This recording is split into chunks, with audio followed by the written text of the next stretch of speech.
네, 안녕하십니까. 이번 시간에는 이제 11장 넘파이에 이어서 판다스를 알아보는 시간을 가져보도록 하겠습니다.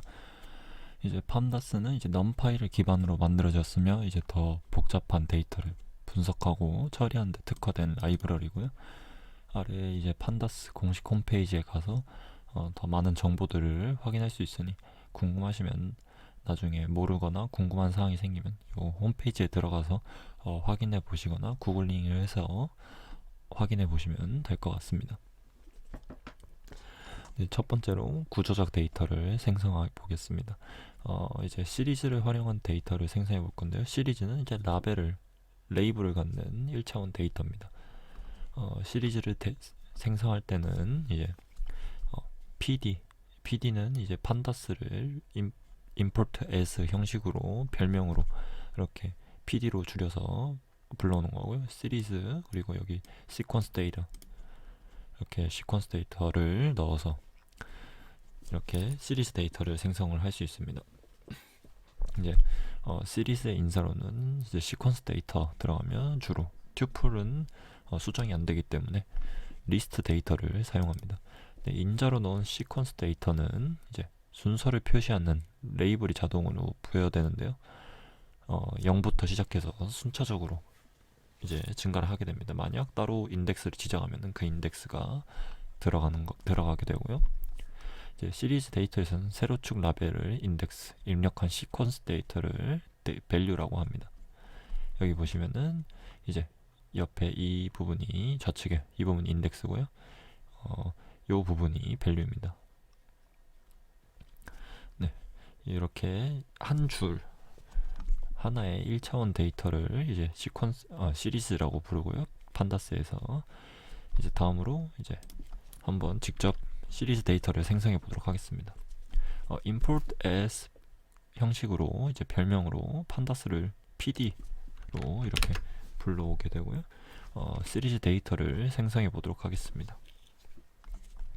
pd.series 그리고 여기 시퀀스 데이터 여기는 리스트가 들어갔네요. 그러면은 이렇게 여기 옆에가 인덱스 0부터 시작해서 순차적으로 1씩 증가하죠. 그리고 옆에가 이제 밸류 여기에 시퀀스 데이터가 여기 밸류에 들어간 것을 확인할 수 있습니다. 시리즈 데이터는 인덱스와 밸류를 분리해서 가져올 수 있는데요. 시리즈 데이터 index 이제 attribute 속성을 이렇게 가져올 수 있고요. values를 사용해서 이제 value attribute를 속성을 이렇게 가져올 수 있습니다. 그럼 위에서 만든 S1의 인덱스를 한번 가져와 보도록 하겠습니다. 그러면은 이제 0부터 시작해서 5까지 그리고 스텝 1씩 증가하는 인덱스가 이렇게 다 반환되었고요. 그리고 밸류 값을 가져오면은 이제 이렇게 시퀀스 데이터 입력했던 시퀀스 데이터와 리스트가 이렇게 반환되는 것을 확인할 수 있습니다. 그리고 데이터 타입은 정수 int형이고요. 판다스는 넘파이와 다르게 이제 원소의 데이터 타입이 다른 서로 원소의 데이터 타입이 다른 이제 배열도 생성이 가능합니다. S2를 이렇게 문자열과 정수가 혼합된 시리즈 데이터를 생성하면은 이렇게 시리즈 데이터가 생성이 된 것을 확인할 수 있습니다. 그리고 이제 numpy의 np는 nan 이제 결특값이죠. 이제 특정 원소가 없는 시리즈도 생성을 할 수 있습니다. 다시 보시면은 이렇게 시리즈의 시퀀스 데이터 첫 번째 리스트의 첫 번째 값이 nan, npnan은 이제 결측값 nan을 만드는 그런 판다스의 numpy의 그런 기능인데요. 그걸 사용해서 이렇게 값이 없는 이제 시리즈 데이터, 즉 자리는 있는데 데이터를 위한 자리는 있는데 데이터가 없는 이런 시리즈 데이터를 만들 수도 있습니다. 다음으로 이제 시리즈 데이터 생성 시 인자로 인덱스를 추가하는 방법인데요. pd.series 시퀀스 데이터 여기는 이제 넣고자 하는 데이터 밸류 값이 되겠죠. 그리고 인덱스 equal 인덱스 시퀀스 데이터 요거는 이제 인덱스에 넣고자 하는, 지정하고자 하는 이제 시퀀스 데이터, 뭐 어떤 이제 리스트 데이터가 주로 사용이 되겠죠. 그러면 이제 다음으로 이제 시퀀스 데이터와 이제 인덱스 시퀀스의 항목의 개수가 같아야 이제 오류가 발생하지 않습니다. 즉 인덱스를 이 인덱스 시퀀스 데이터로 지정을 해주겠다는 얘기이기 때문에 이런 시퀀스 데이터와 인덱스의 길이가 같아야, 항목의 개수가 같아야 오류가 발생하지 않는다는 얘기입니다. 그리고 자동으로 생성되는 인덱스 대신에 인덱스 시퀀스, 이 인덱스가 들어가는, 지정된 인덱스가 들어가는 거고요. 다음으로 이제 인덱스 시퀀스도 주로 튜플보다는 리스트 데이터를 사용하게 됩니다. 다음으로 이제 인덱스 데이터, 날짜를 이렇게 생성을 한 다음 pd 시리즈 그리고 295 그리고 nan 결측값 비어있는 데이터 그리고 205 그리고 인덱스로 이제 위에서 생성한 인덱스 데이터를, 날짜 데이터를 지정을 해주게 되면은 이렇게 위에서 이런 0부터 1씩 증가하는 인덱스가 아닌 이 리스트에 들어간 인덱스 데이터가 인덱스로 지정이 되어서 이제 나타난 시리즈 데이터가 이제 생성이 된 것을 확인할 수 있습니다. 그리고 시리즈 데이터를 생성 시 이제 딕셔너리를 이용해서 데이터와 인덱스를 함께 입력할 수도 있는데요. pd.series하고 이제 안에 딕셔너리를 데이터를 입력을 하게 되면은 이제 딕셔너리 데이터의 keep 값은 이제 시리즈 데이터의 인덱스로 들어가게 되고요. 딕셔너리 데이터의 값 values는 이제 시리즈 데이터의 value로 들어가게 됩니다. 네, 이렇게 키가 국어, 영어, 수학인 이제 딕셔너리 데이터고요. 여러분 여기 보시면 국어가 순서대로 국어, 영어, 수학이 인덱스로 들어가고 value에는 0, 95, 90 딕셔너리의 밸류 값이 시리즈 데이터의 밸류 값으로 들어간 것을 확인할 수 있습니다. 이제 다음으로 이제 날짜를 자동 생성하는 date range에 대해서 알아볼 텐데요. 이 date range 함수는 이제 시작 날짜 start, end는 이제 끝 날짜, periods는 이제 날짜 데이터의 생성 기간, frequency 이제 생성 주기, 디폴트 값은 이제 기본 값은 하루씩 증가하는 d고요. 다음으로 이제 start는 반드시 지정해야 되며 end와 periods는 둘 중 하나만 지정해도 됩니다. 어떤 그 날짜 데이터의 형식은 모두 YYY-MM-DD 이런 형식으로 나타나게 되는데요. 어떤 데이터 형식 YYY/MM/DD 이런 형식을 지정해도 모두 이 데이트 레인지로 생성된 날짜 데이터는 모두 이 형식으로 생성이 되게 됩니다. 네, 예제를 보면서 같이 확인해 보겠습니다. 네, 이제 다음으로 시작 날짜, 끝 날짜를 지정해서 날짜 데이터를 생성해 보겠습니다. 스타트는 1월 1일, 29년 1월부터 1월 7일까지고요. 이렇게 되면은 이렇게 프리퀀시는 디폴트 값이 D이기 때문에 이렇게 날짜가 1일부터 7일까지 하루씩 증가하는 이런 날짜 데이터를 생성을 했습니다. 이렇게 슬래시나 닷으로 표현을 해도 결국 형식은 YYY-MM-DD 형태로 나타나는 것을 확인할 수 있고요. 다음도 똑같이 이런 YYY-MM-DD 형태로 나타납니다. 네, 그리고 이제 시작 날짜 periods 기간을 지정해서 날짜 데이터를 생성하는 건데요. 이제 1월 1일부터 7일 동안 여기 보시면은 이제 생성 주기죠. 생성 주기, periods 날짜 데이터 생성 기간, 그리고 frequency는 기본값이 D이기 때문에 즉 하루씩 증가하는 주기가 하루기 때문에 이제 하루씩 증가하는 7주기, 즉 7일 1부터 7일까지의 날짜 데이터를 자동으로 생성해 주었습니다.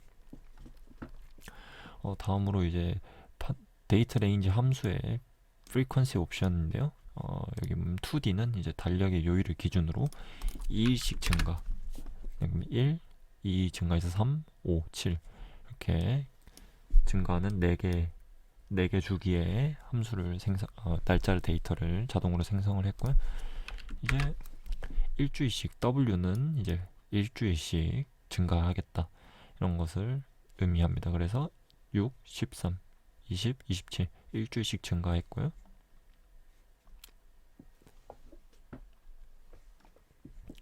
그리고 업무일 기준 2개월 월말에 주기로 12개의 날짜를 생성을 해보겠습니다. 그리고 다음으로 QS는 이제 분기 시작일 기준이고요. 분기 시작일 기준으로 4개의 날짜를 자동으로 생성해 보겠습니다. 그러면 이제 1월 1일, 4월 1일, 7월 1일, 10월 1일 분기마다 시작일로 이렇게 4개의 날짜 데이터가 자동으로 생성이 되었고요. 이제 AS는 이제 연도의 첫날을 기준으로 1년 주기가 됩니다. 그래서 피리어드가 3이기 때문에 3개의 날짜를 이렇게 19년 1월 1일 그리고 1년 뒤에 연도의 첫날을 기준으로 20년 1월 1일 그리고 21년 1월 1일 3개가 생성이 되었고요. H는 이제 1시간을 주기로 증가하는 기준입니다. 그래서 이런 시간 데이터도 만들 수 있고요. BH는 업무 시간 기준으로 1시간 주기로 증가하게 됩니다. 그래서 총 10개를 생성했기 때문에 10개가 이렇게 날짜 데이터가 생성이 되었고요. 이제 30분마다 30분 단위로 4개의 시간을 생성해 보았습니다.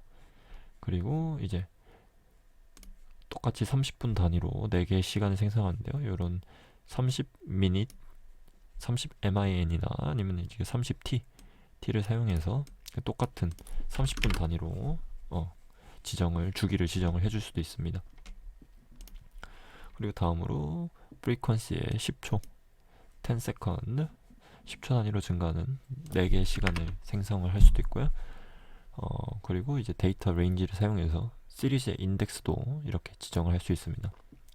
3월 1일부터 이제 하루씩 증가하는 5개의 날짜 데이터를 생성을 해서 여기도 항목이 하나, 둘, 셋, 넷, 5개이기 때문에 이 인덱스 데이터의 변수에 할당한 다음 날짜 데이터를 인덱스로 지정을 해서 이처럼 이렇게 인덱스의 날짜 데이터를 자동으로 생성해서 입력을 해줄 수도 있습니다. 네, 다음으로 이제 데이터 프레임을 활용한 데이터 생성을 알아볼 텐데요. 데이터 프레임은 이제 판다스에서 레이블이 있는 2차원 데이터입니다. 다음 아래와 같은 형식으로 이렇게 데이터 프레임을 생성을 할 수 있는데요. 인자로 데이터, 그리고 인덱스 데이터, 시리즈와 마찬가지고, 그리고 다른 점은 컬럼, 이 컬럼스 값, 열 값이 들어가는데요.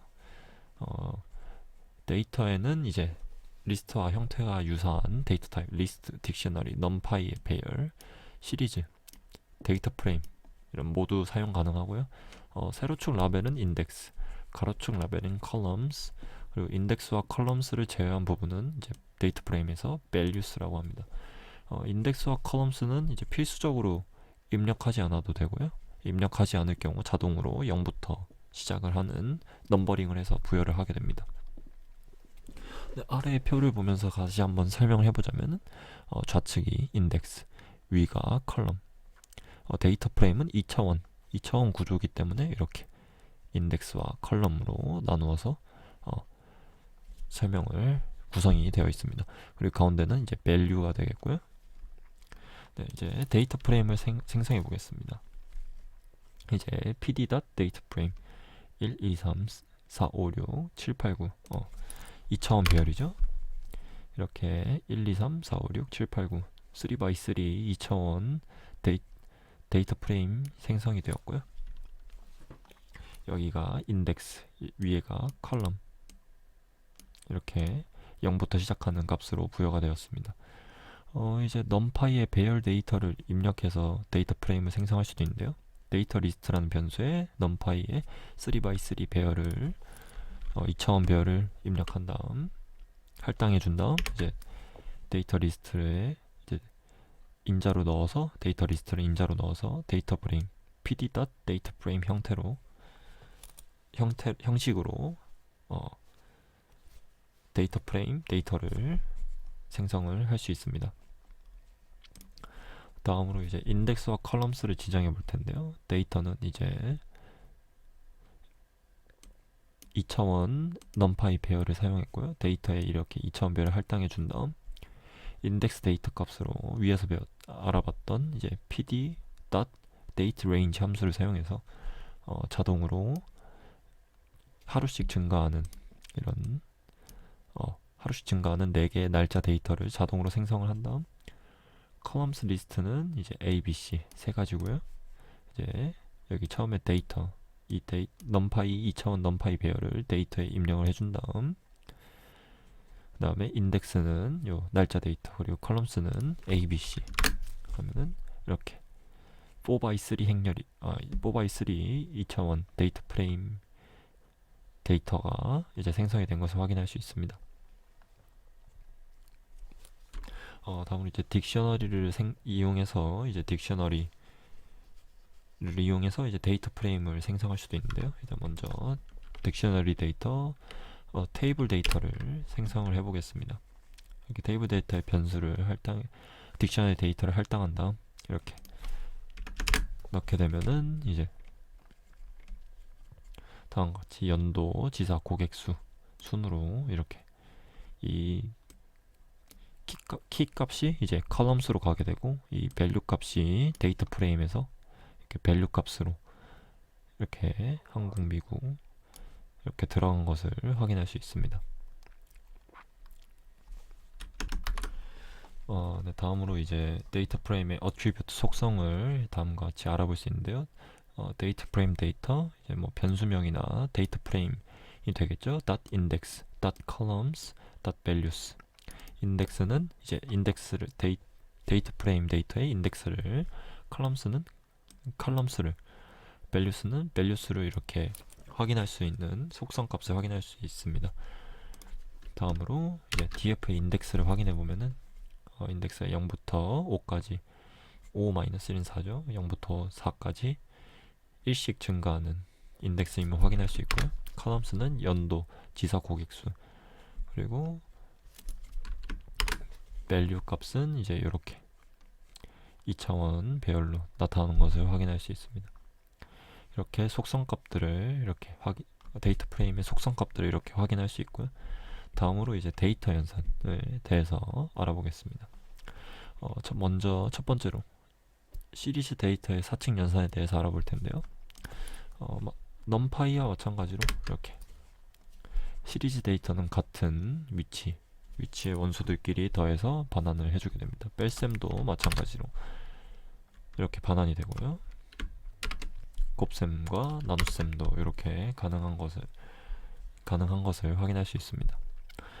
이제 크기가 다른 시리즈 데이터의 4층 연산은 어떻게 하는지 알아보면은 이제 크기가 다를 경우 연산 가능한 부분만 결과를 보여주고 연산이 불가능한 부분은 NaN 결집값으로 데이터가 없는 걸로 표시를 해줍니다.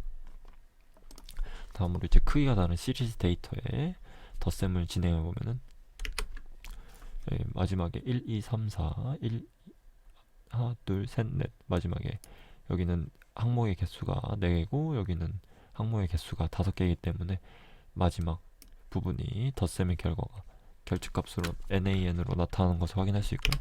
뺄셈도 이렇게 NaN, 곱셈도 결집값 NaN으로, 나눗셈도 NaN으로 나타나는 것을 확인할 수 있습니다. 이렇게 시리즈 데이터의 크기가 다를 경우에는 연산 가능한 부분만 보여주고 연산이 불가능한 부분은 NaN 결집값으로 표시를 해줍니다. 다음으로 이제 데이터 프레임의 4층 연산인데요. 데이터의 길이가 같지 않더라도 연산이 가능하고 이제 연산이 가능한 부분만 결과값으로 표시해주고 연산이 불가능한 부분은 이제 NaN 결집값으로 표시를 해줍니다. 데이터 프레임 D1을 생성을 한 다음 데이터 프레임 D2를 생성해 보겠습니다. 이제 df1에 D2를 더하게 되면은 이제 여기는 총 인덱스가 3개죠. 여기 인덱스가 5개고 행이 총 5개라고 생각을 하시면 될 것 같습니다. 행이 5개, 행이 3개. 그러면은 밑에 2개는 이제 연산을 하지 못하기 때문에 이 부분은 결집값 NaN으로 나타나게 되고, 연산이 가능한 부분만 이렇게 연산을 진행을 해서 결과값을 반환해서 보여주는, 사칙 연산의 결과값을 반환해서 보여주고 있습니다. 다음으로 이제 판다스에서는 이제 여러 통계 분석을 위한 메소드를 지원을 하는데요. 첫 번째로 sum, mean, standard deviation, variance, mean, max, comSum, 이제 comProduct, 이제 numPy에서 알아봤던 것과 같은 통계 분석, 비슷한 통계 분석 메소드를 판다스에서도 지원을 합니다. 그리고 마지막에 이 describe은 원소의 평균, 표준 편차, 최소값, 최대값 등을 한 번에 구해서 표로 보여주는 메소드고요. 그럼 이제 2012년부터 16년까지 계절별 강수량을 나타내는 데이터 프레임 DF3를 한번 만들어 보겠습니다. 그러면은 이제 인덱스에는 연도가, 칼럼에는 계절이 들어가고요. 이 DF3의 각 칼럼의 평균을 구해보도록 하겠습니다.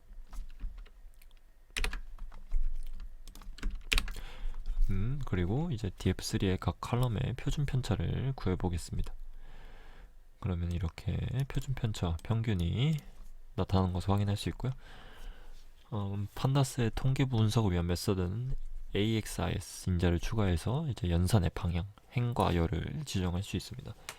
이제 AXIS 인자를 입력하지 않을 경우 기본값으로 AXIS가 제로가 되면 이제 각 컬럼별로 연산을 수행합니다. 이제 행별로 연산을 수행하고 싶으면은 AXIS를 1로 추가해서 이제 인덱스 각 행별로 연산을 수행할 수 있습니다.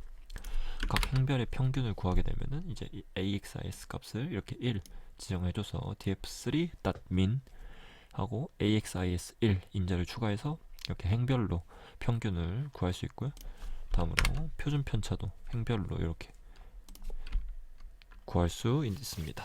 그리고 다음으로 이제 여러 통계를 알아보는 이제 describe 메서드를 사용해서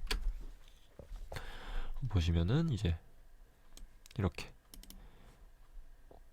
describe 메서드를 통해서 이제 count, mean, standard deviation, mean, minimum 최소값, 그리고 max 최대값, 그리고 4분위 값도 이렇게 보여주는 것을 표로 이렇게 여러 통계 지표를 한 번에 한 번에 확인할 수 있습니다.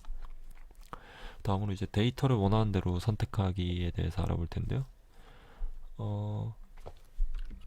먼저 이제 2011년부터 2017년까지 노선별 KTX 이용자 수 단위는 1000명이고요. 데이터인 DF KTX를 생성해 보도록 하겠습니다. 그럼 이렇게 데이터 프레임이 생성이 되었고요. 이제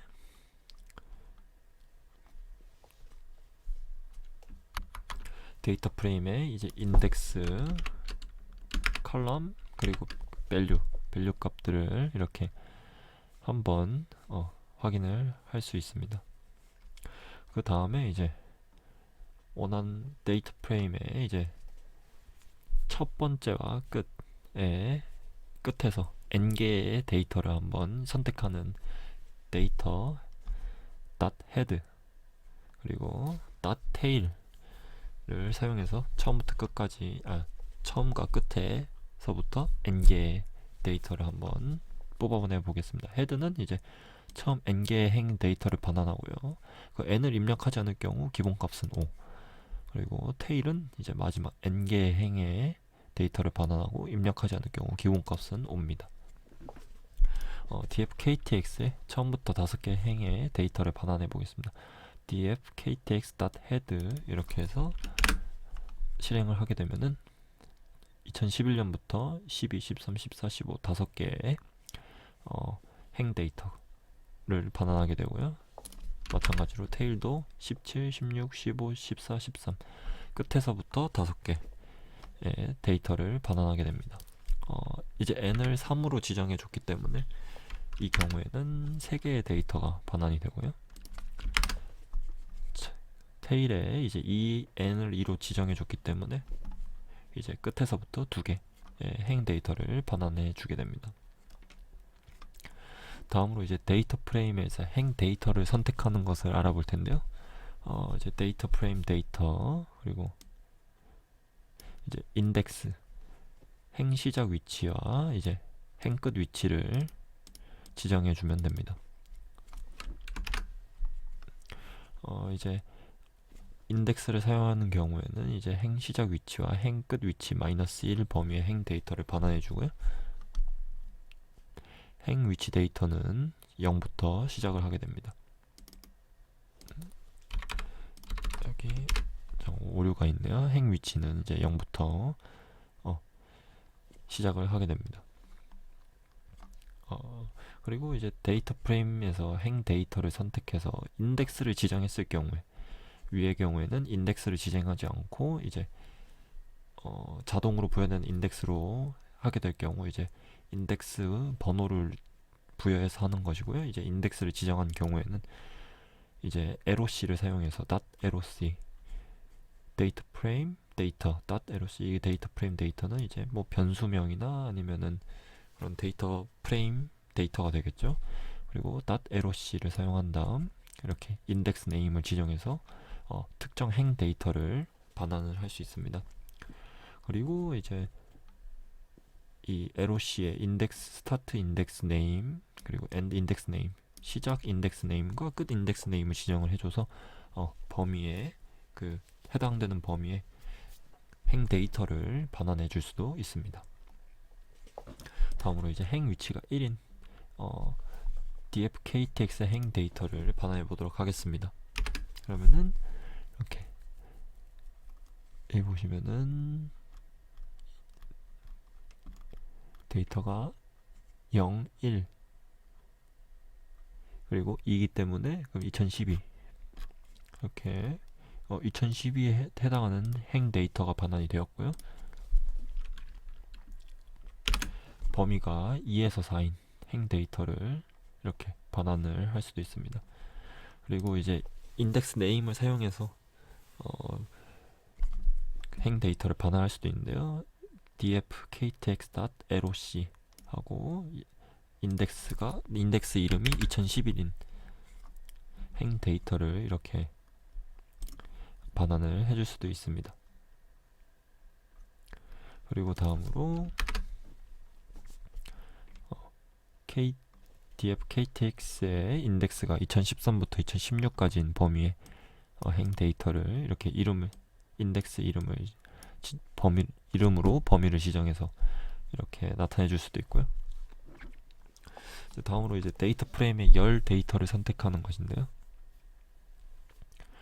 이제 데이터 프레임에 이제 컬럼 네임 열 이름을 지정해서 컬럼 네임인 열 데이터를 반환을 해줍니다. 다음으로 이제 데이터 프레임의 열을 선택한 후 인덱스 범위를 지정해서 특정 데이터도 선택할 수 있는데요.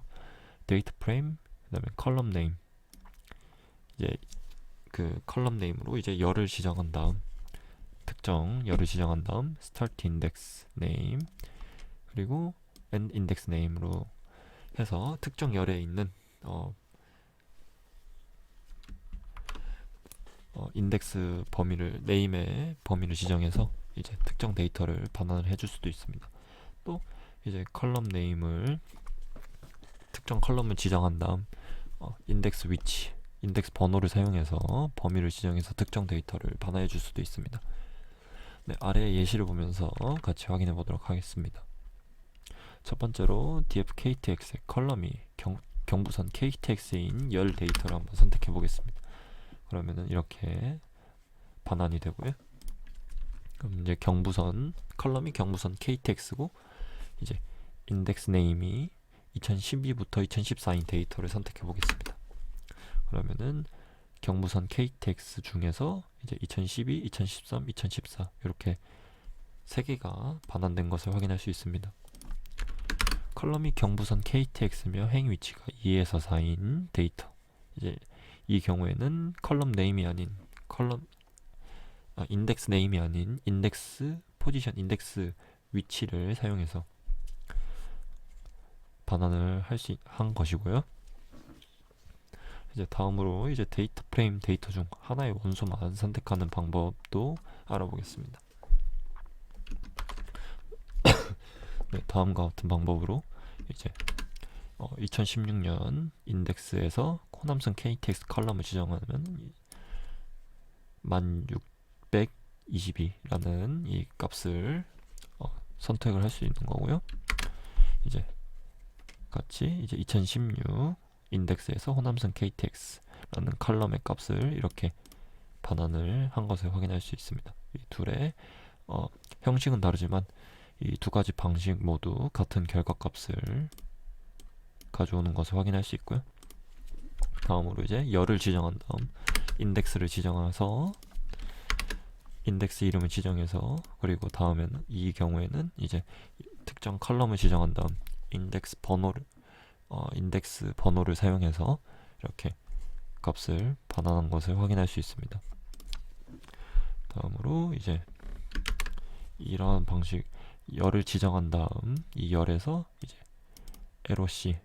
에로C를 사용해서 이제 인덱스 네임을 사용해서 이제 특정 원소 하나를 반환한 것을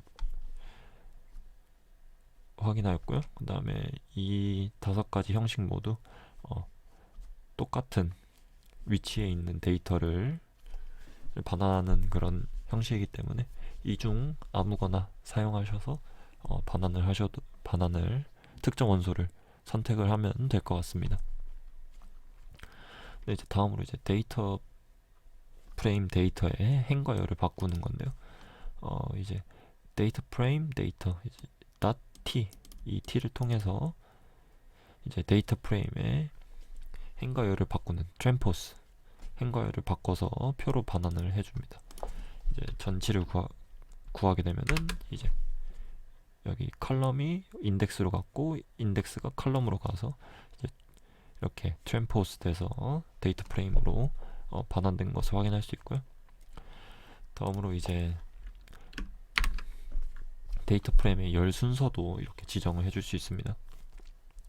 이렇게 동해선 KTX 리스트 형태로 이제 지정하고자 하는 순서대로 리스트 형태로 감싼 다음 이렇게 지정을 해주게 되면은 이렇게 동해선, 전라선, 경전선, 호남선, 경부선 순으로 원하는 순서대로 이렇게 지정을 할 수도 있습니다.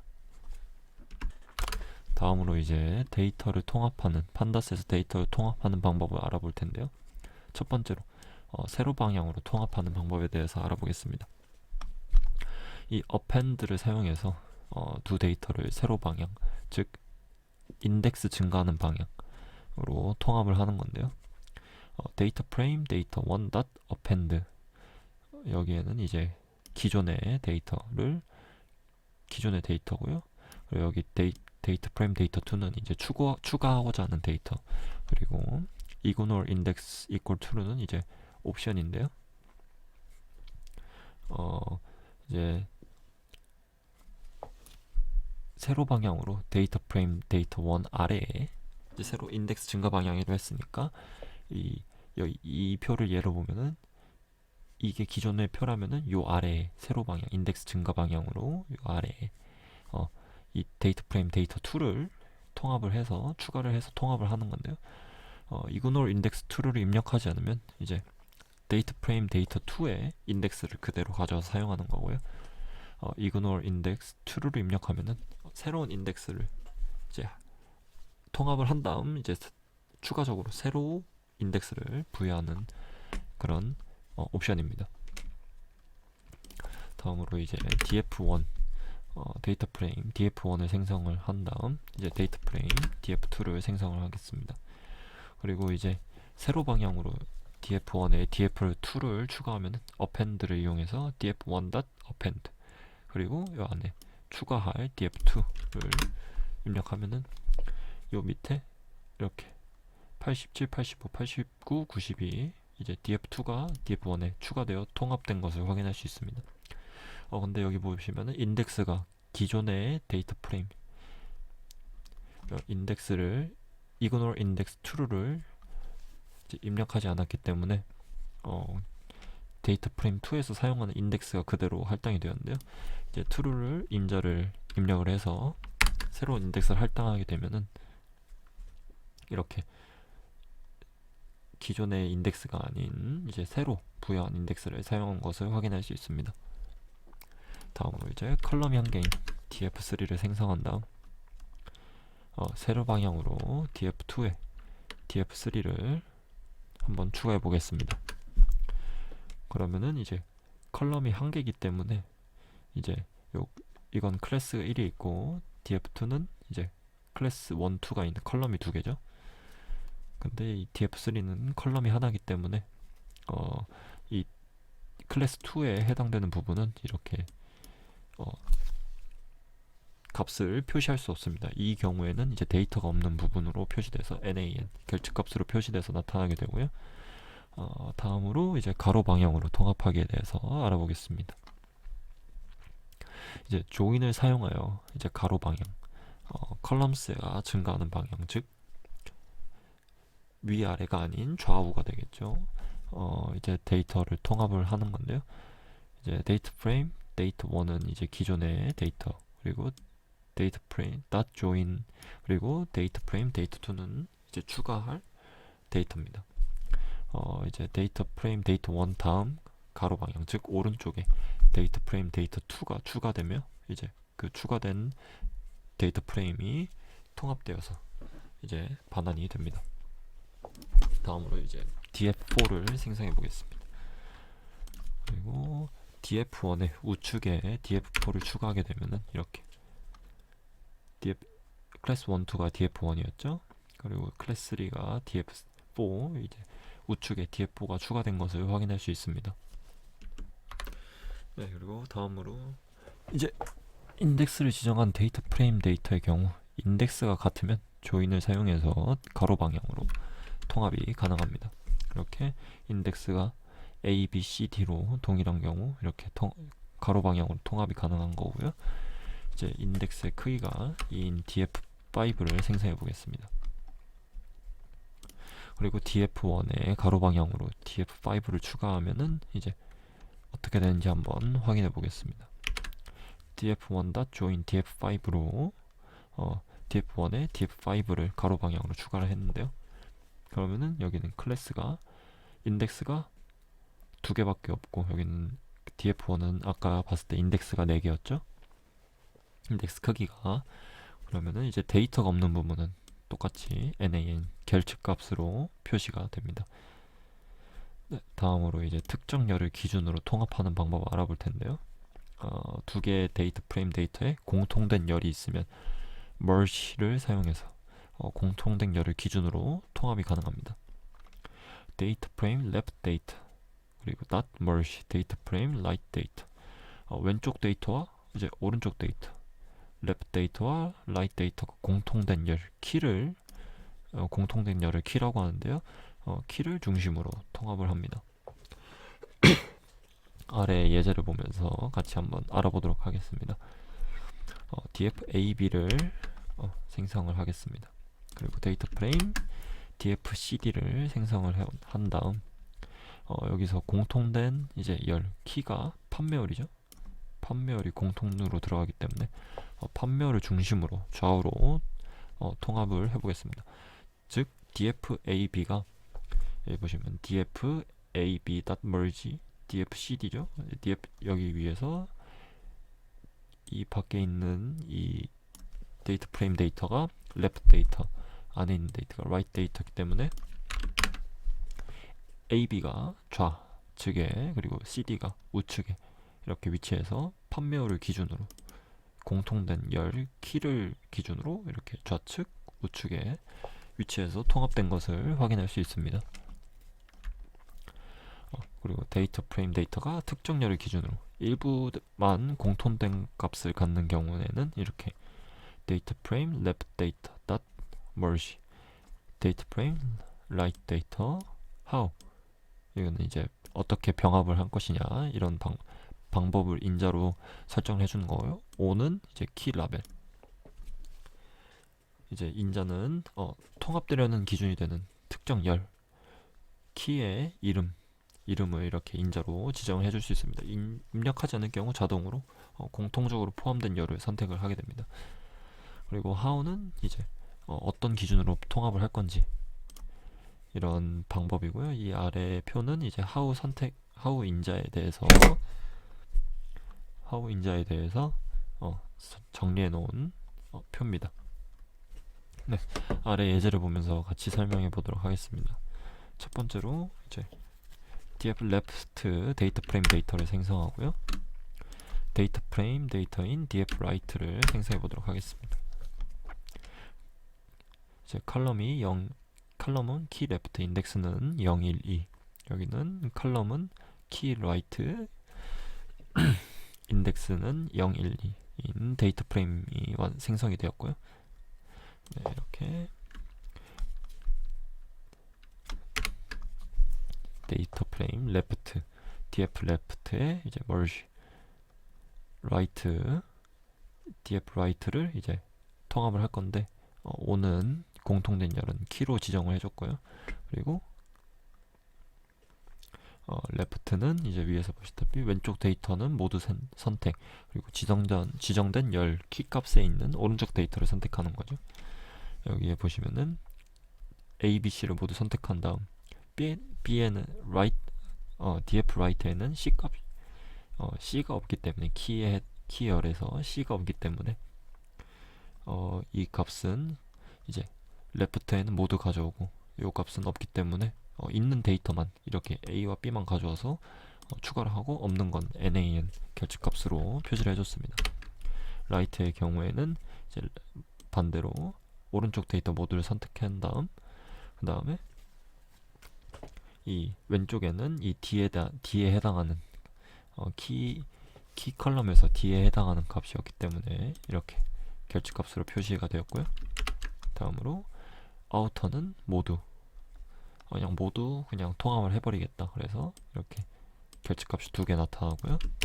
이너는 이제 키 컬럼에서 이제 공통적으로 있는 요소만 가져와서 이렇게 통합을 하겠다.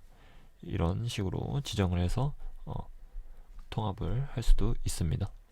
다음으로 이제 데이터 파일을 읽고 쓰는 것에 대해서 알아보겠습니다. 네, 판다스에서 표 형식의 데이터 파일을 읽기 위해서는 이제 가장 대표적인 CS 파일 한번 읽어볼 건데요. read 언더바 그리고 CSV를 이용해서 CS 파일, CSV 파일은 이제 데이터가 콤마로 구분된 파일 형식입니다. 이거를 읽어올 수 있고요. 다음 아래와 같은 형식으로 읽어올 수 있습니다. 데이터 프레임 데이터, 이거는 변수명이 되겠죠. 변수명, 그리고 pd.read 언더바 CSV 파일 네임, 그리고 옵션. 옵션은 이제 추가 기능으로 이제 선택 사항이죠. 선택 사항으로 이제 예제를 통해서 같이 설명을 해볼 것이고요. 이제 파일 네임은 이제 텍스트 파일의 이름으로 이제 경로를 포함할 수 있습니다. 즉 어떤 경로에 있는 이런 텍스트 파일, CSV 파일을 읽어오겠다 라는 것을 파일 네임 여기에 지정을 해주는 것이고요. 먼저 이제 CS 데이터 파일을 한번 생성해 보겠습니다.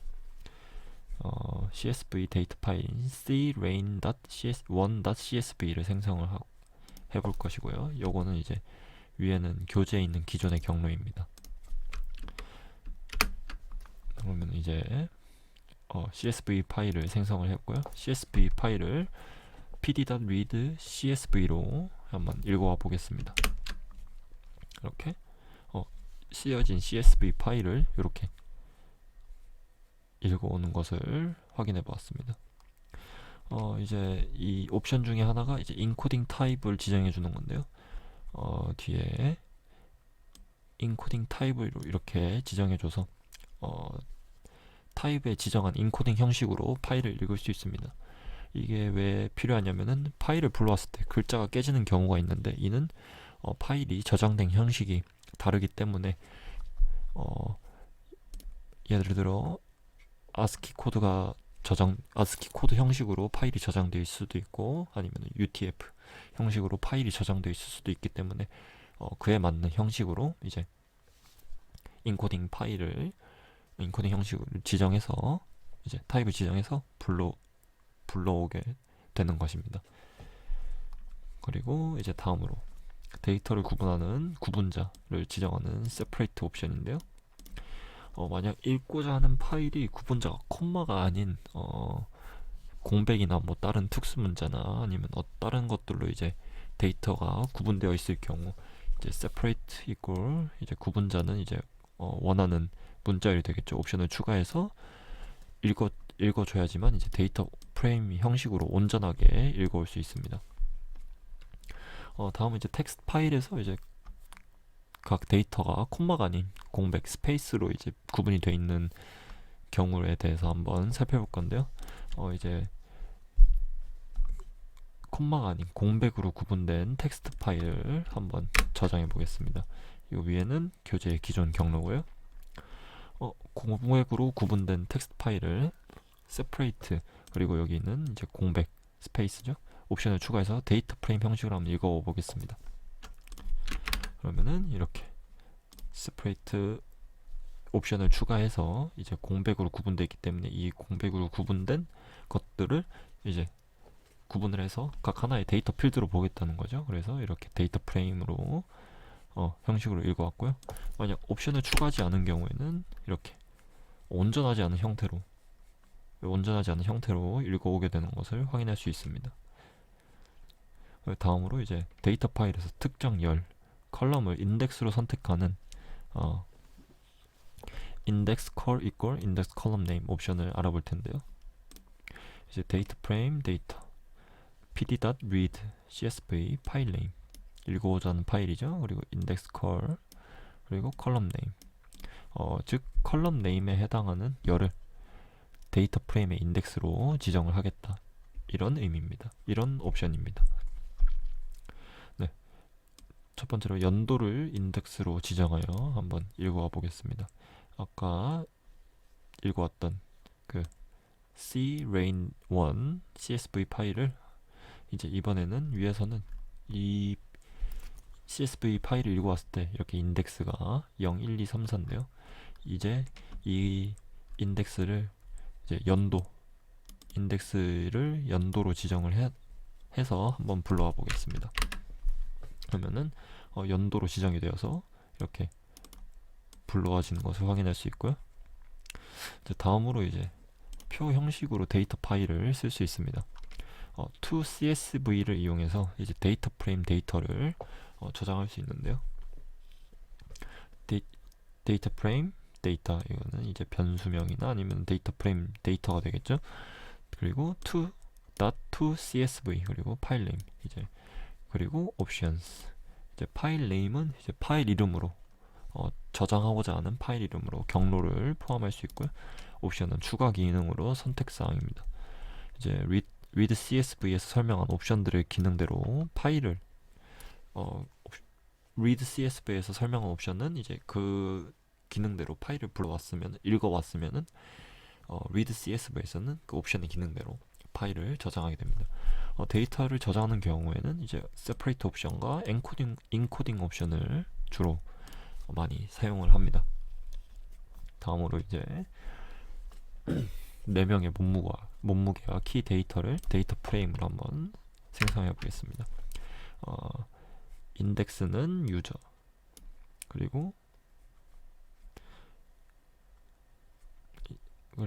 그 다음에 여기 컬럼으로는 이제 웨이트와 하이트로 지정된 데이터 프레임이고요. 이제 BMI를 구해 보겠습니다.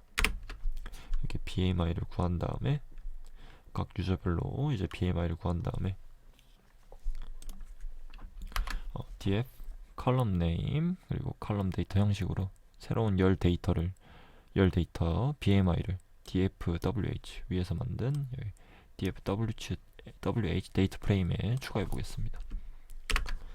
이렇게 되면은 이제 BMI라는 열을 새로 만들어서 이 BMI에 있는 데이터를 이렇게 집어넣겠다는 거죠. 추가하겠다. 그래서 이렇게 추가된 것을 확인할 수 있고요. 이제 이 toCSV를 사용해서 데이터 프레임 데이터를 한번 CSV 파일로 저장을 해보겠습니다. 여기는 기존의 교재 경로고요.